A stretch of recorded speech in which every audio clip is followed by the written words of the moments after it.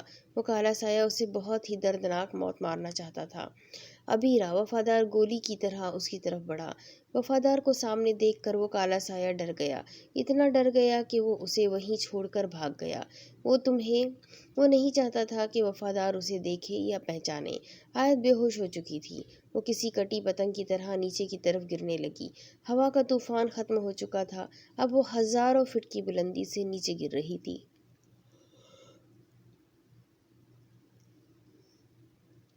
وفادار اسے چھو نہیں سکتا تھا. وہ جانتا تھا کہ اگر وہ آیت کو چھوئے گا تو جل جائے گا. وہ نم آنکھوں سے آیت کی طرف بڑھا اور اسے تھام لیا. اسے تھامنے کی دیر تھی کہ وفادار کے جسم میں آگ لگنا شروع ہو گئی. یہ آگ اس کے ہاتھوں سے شروع ہوئی تھی اور پورے جسم کو لپیٹ رہی تھی. اس آگ سے آیت کو کوئی نقصان نہیں پہنچ رہا تھا، لیکن تکلیف کے باعث وفادار کا چہرہ سرخ ہو گیا تھا. اس کی سرخ آنکھوں سے ایک آنسو کا قطرہ پسلا اور آیت کے گال پر گرا، جہاں سے ایک چھوٹا سا گوشت کا ٹکڑا اترا تھا. تیزی سے وہ زخم بھرنے لگا. آیت وفادار نے پہلی بار اس کا نام لیا تھا۔ کتنا ترسا تھا وہ یہ نام لینے کو۔ جانتا تھا اگر یہ نام لیں گے تو آگ اس کے چہرے کو لپیٹ لے گی، اور اب بھی ایسے ہی ہوا تھا۔ وہ آگ جلا رہی تھی، تکلیف دے رہی تھی، مگر وہ درد اسے اس سکون سے کم محسوس ہو رہا تھا جو سکون اس وقت آیت کو اپنے حصار میں لے کر اسے محسوس ہوا تھا۔ آیت وفادار نے ایک بار پھر اسے پکارا اور پھر اسے خود میں بھینچ لیا۔ جانے وہ دونوں ہواؤں کے رحم پر کہاں جا رہے تھے۔ وفادار کی آیت کو چھوتے ہی اڑنے کی صلاحیت ختم ہو گئی تھی۔ وہ اس کے ساتھ ہی نیچے آ رہا تھا۔ آگ نے اس کو لپیٹ رکھا تھا۔ وہ آگ اسے جلا تو رہی تھی، تکلیف تو دے رہی تھی، مگر ختم نہیں کر پا رہی تھی۔ وہ آیت کو چھوڑ نہیں سکتا تھا۔ تھوڑی دیر بعد اسے زمین نظر آنے لگی، ایک عمارت اور درخت۔ وفادار کی آنکھیں بند ہونا شروع ہو گئی تھی اور پھر اسے کچھ ہوش نہ رہا۔ اب دوسری طرف، یہ کیا کر رہی ہے آپ صفیہ بی؟ مایا نے صفیہ بی سے پوچھا، جو ہاتھ میں ایک گلاس پانی لیے اسے دیواروں پر چھڑک رہی تھی۔ دم کیا ہوا پانی ہے مایا بیٹیا، مجھے لگتا ہے اس گھر پر اور رادھا پر سایہ ہو گیا ہے، شیطان مردود سے بچنے کے لیے چھڑک رہی ہوں، صفیہ بی نے جواب دیا۔ آیت کہاں ہے؟ مایا کو اچانک خیال آیا۔ پتہ نہیں، وہ تو گھر نہیں آئی، صفیہ بی نے جواب دیا۔ تبھی وہاں رادھا آئی، سپاٹ چہرے کے ساتھ۔ صفیہ بی نے دم کیا ہوا پانی جان بوجھ کر رادھا پر بھی چھڑکا۔ رادھا کو نہیں پتا تھا کہ کیا ہو رہا ہے۔ پانی کے گرتے ہی اس کے جسم میں ایک جھٹکا سا لگا اور اس نے خوفناک چیخ ماری۔ صفیہ بی ڈر کر پیچھے ہوئی۔ رادھا سرخ آنکھوں اور خوفناک چہرے کے ساتھ صفیہ بی کی طرف بڑھی۔ صفیہ بی نے جیسے ہی رادھا کا چہرہ دیکھا، اس کے تو ہوش ہی اڑ گئے۔ میں نے کہا تھا نا کہ رادھا کو کچھ ہو گیا ہے، صفیہ بی نے مایا سے کہا، جو حیران نظروں سے رادھا کو دیکھ رہی تھی۔ صفیہ بی کے ہاتھ میں ابھی بھی پانی کا گلاس تھا۔ جیسے ہی رادھا نے صفیہ بی پر حملہ کیا، صفیہ بی نے پانی کا گلاس رادھا پر گرا دیا۔ وہ چیخ مار کر پیچھے ہٹی۔ اب اس کے منہ سے گھرانے کی عجیب سی آوازیں آ رہی تھی۔ رادھا نے سیڑھیوں کی طرف بھاگنا چاہا، تبھی اچانک اس کے سامنے مایا آئی۔ چلانے کی آواز سن کر رامو کاکا اور گرینی بھی لاؤنج میں آ گئے تھے۔ وہ دونوں بھی پھٹی پھٹی نگاہوں سے رادھا کو دیکھ رہے تھے۔ رادھا، یہ تم کیا کر رہی ہو؟ رامو کاکا نے اپنی بیٹی کو پکارا۔ رادھا نے جب ایک طرف مایا اور دوسری طرف صفیہ بی کو دم کیا ہوا پانی ہاتھ میں پکڑے دیکھا تو اچھل کر چھت سے چپک گئی، بالکل ایسے جیسے چھپکلی چپکتی ہے۔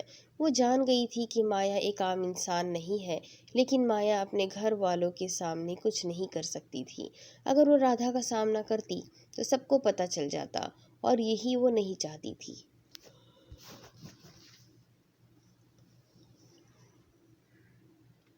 رادھا کے چہرے سے عجیب سا دھواں نکل رہا تھا۔ وہ گھور گھور کر سب کو دیکھ رہی تھی۔ پھر وہ ایک کالے سائے میں بدل کر سیڑھیوں کی طرف بڑھی اور اوپر راہداری میں غائب ہو گئی۔ یہ رادھا کو کیا ہو گیا ہے؟ رامو کاکا نے کہا۔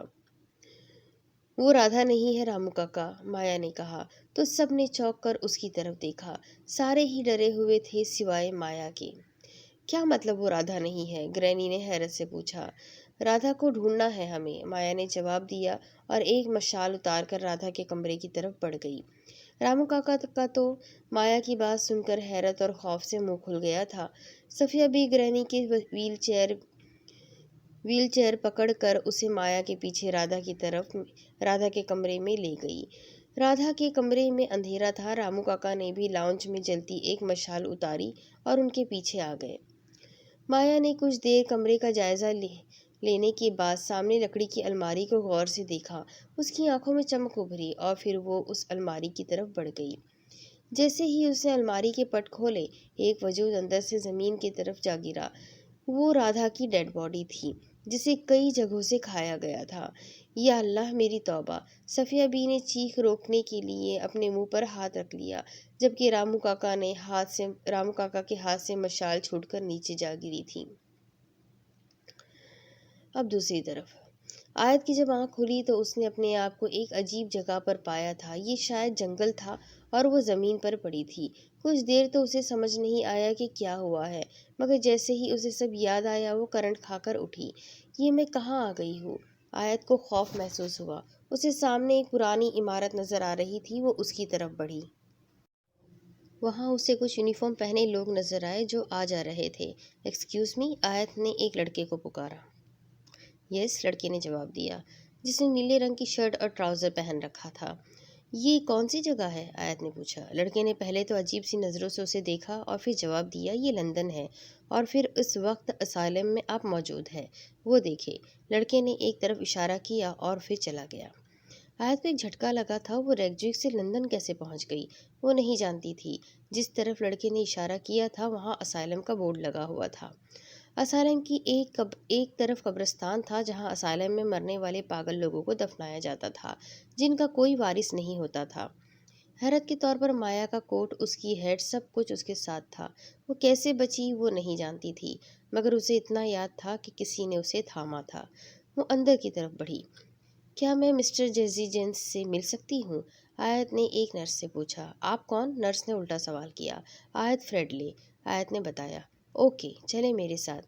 آیت کی بات پر چونک کر نرس نے اسے دیکھا تھا اور پھر اسے اندر لے گئی اپنے ساتھ۔ اب دوسری طرف، آپ لوگ یہیں بیٹھے رہیں، یہاں سے مت ہلنا، اور صفیہ بھی آپ ویسا ہی پانی مزید تیار کر لے، اور اب آپ لوگوں کے پاس وہ نہیں آئے گی۔ مایا نے گرینی، صفیہ اور رامو کاکا کو وہیں بٹھا کر ان سے کہا۔ تینوں رادھا کی موت پر اشکبار تھے۔ رامو کاکا کی اکلوتی بیٹی تھی رادھا، جسے اس ڈیانا نے مار دیا تھا۔ ان کا دکھ ختم ہونے والا نہیں تھا۔ رادھا کی لاش اسی کمرے میں موجود تھی۔ گھر میں ایک وولورائن کی موجود ہونے کی وجہ سے وہ فی الوقت کچھ نہیں کر سکتی تھی۔ تم کہاں جا رہی ہو مایا؟ گرینی نے اس سے باہر کی طرف بڑھتے دیکھا تو پوچھا۔ میں آیت کو ڈھونڈنے جا رہی ہوں، کہیں وہ کسی خطرے میں نہ پڑ جائے، مایا نے جواب دیا اور باہر نکل گئی۔ ریکجویک میں برف کا طوفان آیا ہوا تھا، تیز ہواؤں کے ساتھ طوفانی برف۔ ٹریفک بند ہو گئی تھی۔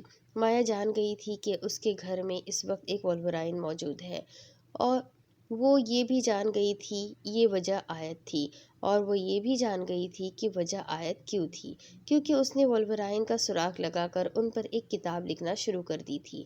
اسے جلد از جلد آیت، جیکب، ایرک اور ڈینیال کو ڈھونڈنا تھا۔ میں اسے ختم کر دیتا مالک، لیکن وفادار جانے کہاں سے درمیان میں آ گیا۔ وفادار پاگل ہو گیا ہے، جاؤ تم یہاں سے، آقا نے انتہائی کرب کی حالت میں جواب دیا۔ ایسا لگتا تھا جیسے وہ بہت تکلیف میں ہے۔ وفادار، تم سمجھ کیوں نہیں رہے ہو؟ تمہاری جان کے ساتھ ہماری زندگیاں جڑی ہے۔ آقا نے وفادار کو مخاطب کیا جو جانے اس وقت کہاں تھا۔ کچھ دیر سوچتا رہا اور پھر اٹھ گیا۔ اب اس کے پاس ایک ہی حل تھا جو اسے جلد از جلد کرنا تھا۔ اب دوسری طرف، یقین نہیں ہوتا، ایسا لگتا ہے جیسے ابیرہ فریڈلے میرے سامنے بیٹھی ہو، جیسی جینس نے آیت سے کہا۔ یقین کر لیں مسٹر جینس، اور مجھے میری ماں کے متعلق سب کچھ جاننا ہے۔ کیا آپ مجھے بتا سکتے ہیں؟ ہاں، پر کیا پر؟ آیت نے سرد لہجے میں پوچھا۔ بتاتا ہوں۔ جیسی جینسن اٹھ کر ایک الماری کی طرف بڑھ گیا، جبکہ آیت غور سے اسے دیکھ رہی تھی۔ آیت کہاں ہے؟ جیکب نے مایا سے پوچھا۔ مجھے نہیں پتا، میں خود اسے ڈھونڈ رہی ہوں، مایا نے پریشانی سے جواب دیا۔ ہے مایا، کہاں گم ہو یار؟ ایرک بھی ان کی طرف بڑھا۔ وہ لوگ کالج سے ہاسٹل کے باہر کھڑے تھے۔ ایک پرابلم ہو گئی ہے، مایا نے کہا۔ کیا؟ کیسی پرابلم؟ ایرک نے پوچھا۔ ہمارے گھر میں ایک وولورائن موجود ہے۔ واٹ؟ مایا کی بات پر وہ دونوں چونکے۔ ہاں، اور آیت غائب ہے، مایا نے بتایا۔ چلو ہم دیکھتے ہیں، ایرک نے کہا۔ نہیں، اس طرح ہماری اصلیت سب پر ظاہر ہو جائے گی، ہمیں کچھ اور کرنا ہوگا، مایا نے جواب دیا۔ سب سے پہلے تو ہمیں آیت کو ڈھونڈنا چاہیے، وہ کسی پرابلم میں نہ ہو، جیکب نے کہا۔ ہاں، یہ ٹھیک کہہ رہا ہے، ایرک نے جیکب کی تائید کی۔ چلو پھر اس کا سراغ کہاں ملے گا میں جانتی ہوں، مایا نے جواب دیا۔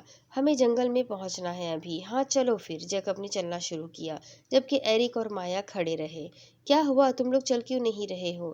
جیکب نے حیرت سے پوچھا۔ اس کی بات پر ایرک اور مایا دونوں مسکرائے، پراسرار سی مسکراہٹ، اور پھر وہ دونوں اوپر اٹھے۔ جیکب دونوں کو دیکھ کر حیران رہ گیا۔ مطلب میرا شک ٹھیک تھا، تم دونوں اسپائڈو ویمپس ہو، جیکب نے پرجوش سے لہجے میں کہا۔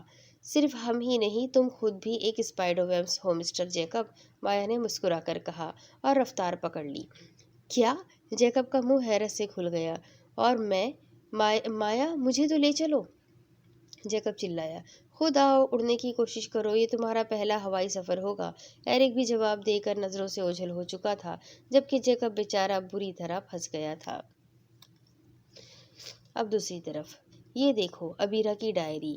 جب وہ اس اسائلم میں آئی تھی تو یہ ساتھ لائی تھی، اور وہ ہر جگہ ہر وقت ان جملوں کو لکھتی رہتی تھی۔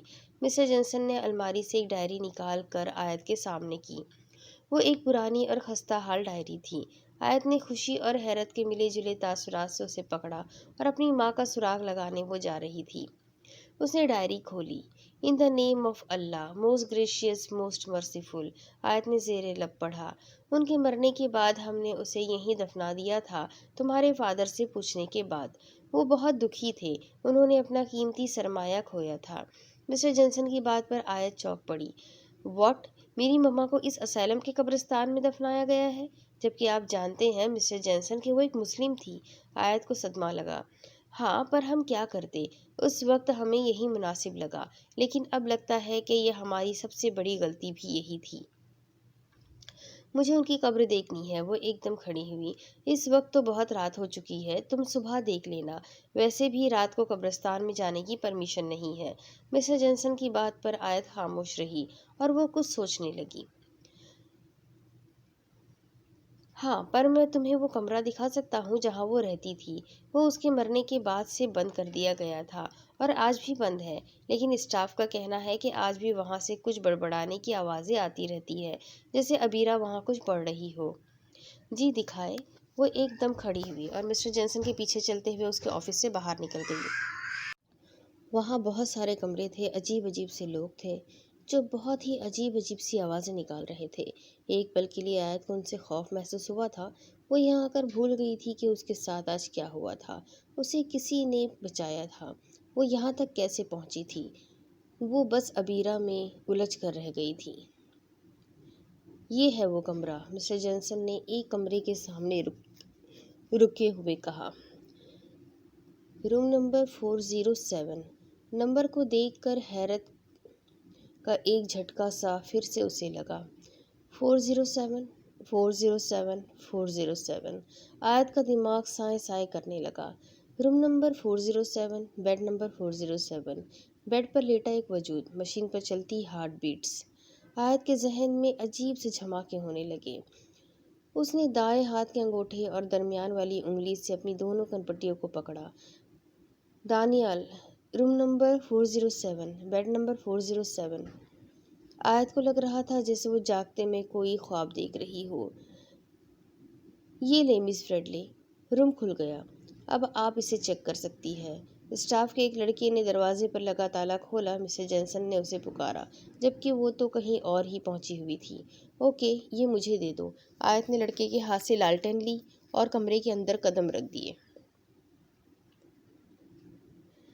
جیسے ہی آیت نے اندر قدم رکھے، ایک ہوا کا جھونکا اس سے ٹکرایا اور ایک عجیب سا احساس چھوڑ گیا۔ لالٹین کی دھیمی دھیمی روشنی نے کمرے کے اندھیرے کو تھوڑا کم کیا۔ کمرے کی ہر چیز ڈھیر و ڈھیر گرد کی تہہ جمی تھی۔ ابیرہ کے جانے کے بعد ہم نے اس کمرے کو بند کر دیا تھا، دوبارہ کبھی نہیں کھولا۔ آج کھولا ہے، مسٹر جنسن نے بتایا۔ ان کے لہجے میں بھی ڈر شامل تھا۔ آیت آگے بڑھی۔ وہاں ایک بیڈ تھا، تھوڑا سا لکڑی کا سامان اور ایک جھولا۔ آیت نے جھولے کو چھوا۔ وہ تمہیں اس میں کھلایا کرتی تھی۔